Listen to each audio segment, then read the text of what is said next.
So hello guys, welcome to Goodwill Education. और हमारी जो ये सीरीज है all kind of entrance exam English preparation के लिए, इसमें आपका स्वागत है।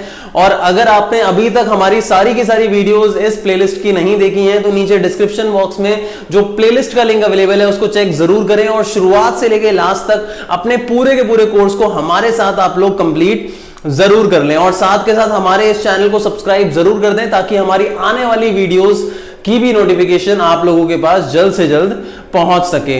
दूसरी चीज गाइस, ये है हमारा पार्ट नंबर 3 एडजेक्टिव्स के लिए। ऑलरेडी हम 2 पार्ट कर चुके हैं। पहले पार्ट में मैंने बेसिक्स बताए थे एडजेक्टिव के, दूसरे पार्ट के अंदर मैंने 3 रूल्स कराए थे और आज का जो ये पार्ट है इसमें अगेन मैं 3 रूल कराऊंगा, मतलब रूल नंबर 4, 5 और 6 ये हम आज के पार्ट के अंदर करने वाले हैं। तो ये रूल भी काफी ज्यादा इंपॉर्टेंट है। एडजेक्टिव्स अगर आप अच्छे तरीके से करना चाहते हो तो आपको इन टॉपिक को इस रूल को अच्छे तरीके से समझना होगा। और साथ के साथ हमारे जो एडजेक्टिव या किसी भी टॉपिक की जो एक्सरसाइजेस हैं उसकी प्रैक्टिस शीट पाने के लिए आप लोग हमारे टेलीग्राम ग्रुप को ज्वाइन जरूर करिए। उसका जो लिंक है वो डिस्क्रिप्शन बॉक्स में अवेलेबल है, उस पर क्लिक करके आप टेलीग्राम ग्रुप में ज्वाइन जल्दी से जल्दी कर लीजिए ताकि आपके पर्सनल डाउट्स भी मैं क्लियर कर सकूं। तो चलिए स्टार्ट करते हैं गाइज आज की वीडियो को। और आज की वीडियो के रूल नंबर 4 से हम शुरुआत करेंगे। किससे शुरुआत करेंगे? रूल नंबर 4 से शुरुआत करेंगे। तो रूल नंबर 4 क्या कहता है गाइज? रूल नंबर 4 में 2 सिचुएशन में आज आपको बताने वाला हूं। एक तो बताने वाला हूं सो दैट, और दूसरी सिचुएशन बताने वाला हूं टू और टू। ठीक है, अब ये 2 वर्ड्स जो हैं इसके बीच में एक एडजेक्टिव आएगा। क्या आएगा भाई? एक एडजेक्टिव आएगा। इसके बीच में भी क्या आएगा? एक एडजेक्टिव आएगा। अब पहली चीज तो ये कि भाई एडजेक्टिव जो आएगा वो कौन सी डिग्री का आएगा? वो आएगा आपका पॉजिटिव डिग्री का। कौन सा? पॉजिटिव डिग्री का। इसमें भी जो एडजेक्टिव आएगा वो कौन सा आएगा? पॉजिटिव डिग्री का आएगा। ठीक है, दूसरी चीज जो आपको ध्यान रखनी है वो ये ध्यान रखनी है कि ये वाला जो सेंटेंस है जिसमें सो और दैट के बीच में कोई एडजेक्टिव आने वाला है, ये जो है सेंस वाइज, अगर हम सेंस देखें इसका, तो इसका सेंस जो होगा वो पॉजिटिव होगा, मतलब सेंटेंस का सेंस पॉजिटिव होगा। बट इसका स्ट्रक्चर जो होगा, इसका जो स्ट्रक्चर होगा वो क्या होगा? नेगेटिव होगा। आप सोच रहे होगे कैसे, लेकिन मैं आपको अभी बताऊंगा एग्जांपल के थ्रू कि इसका सेंस पॉजिटिव होगा लेकिन सेंटेंस का स्ट्रक्चर क्या होगा? नेगेटिव होगा। और यहां पे अगर हम देखें तो इसका सेंस जो होगा वो नेगेटिव होगा पर स्ट्रक्चर जो होगा वो पॉजिटिव होगा। ये आपको ध्यान रखना है। ठीक है, अब किस तरीके से ऐसा होगा वो मैं आपको समझाता हूं। जैसे मैंने बोला कि he is so weak that he cannot walk, मतलब वो इतना ज्यादा वीक है कि वो चल भी नहीं सकता है। He is so weak that he cannot walk। अब देखो वो इतना वीक है कि वो चल भी नहीं सकता है, मतलब यहां पे वो स्ट्रक्चर जो है नेगेटिव जा रहा है, he cannot walk। बट बात यहां पॉजिटिव सेंस की हो रही है कि वो चल नहीं सकता है, मतलब वो चलने का काम नहीं कर रहा है। यहां पे he is so weak that he cannot walk, यहां मूवमेंट नहीं हो रही है लेकिन यहां पे स्ट्रक्चर आपका क्या जा रहा है? नेगेटिव जा रहा है। ठीक है, अब यहां पे देखो इसमें he is too weak to walk, he is too weak to walk। ठीक है, अब यहां पे हमारा सेंस जो है वो नेगेटिव जा रहा है कि he is too weak to walk, और यहां he is so weak that he cannot walk। तो दोनों के अंदर आप यहां देखोगे तो ये वाला आपका स्ट्रक्चर जो है वो पॉजिटिव है बट इसमें सेंस नेगेटिव है, और ये वाला स्ट्रक्चर जो है आपका वो नेगेटिव है बट इसका सेंस जो है वो पॉजिटिव है।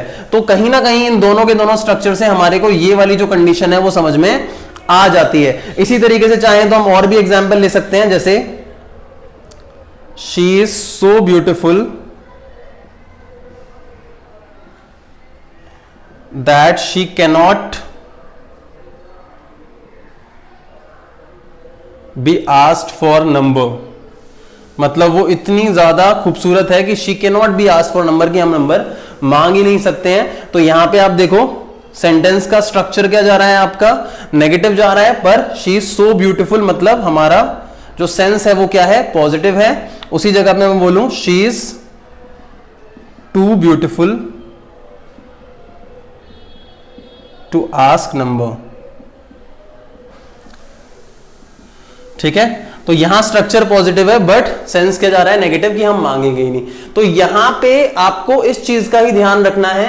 लेकिन अगर आपको ज्यादा समझ नहीं आ रहा सेंस के बारे में तो कोई दिक्कत नहीं है। मेन जो चीज आपको ध्यान रखनी है वो स्ट्रक्चर ध्यान रखना है कि एडजेक्टिव आपका जो आएगा वो पॉजिटिव डिग्री का आएगा, किस कैटेगरी के अंदर क्या कंडीशन है वो आपको समझ में आ चुकी होगी। तो आई होप गाइज आपको ये रूल समझ में आया होगा।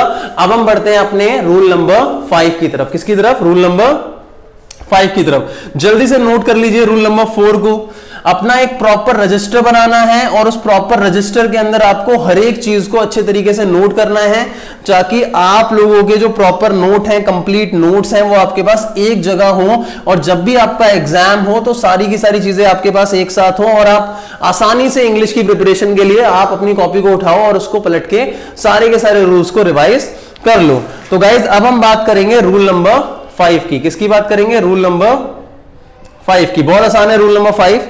देखो ये कहता है कि अ फ्यू एडजेक्टिव्स, मतलब रूल नंबर 5 कहता है a few adjectives always remain in their positive degree.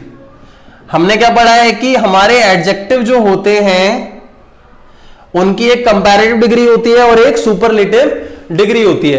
लेकिन कुछ ऐसे एडजेक्टिव्स होते हैं जो हमेशा क्या होते हैं, आपके पॉजिटिव डिग्री में ही होते हैं। अगर उनकी कोई कंपैरेटिव या सुपरलेटिव डिग्री वहां पे लिखी हुई है तो वो गलत माना जाएगा।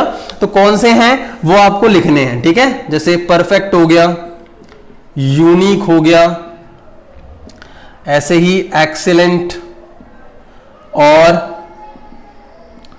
ट्रायंगुलर, रेक्टेंगुलर, इनको याद कर लो, अच्छे से रट लो।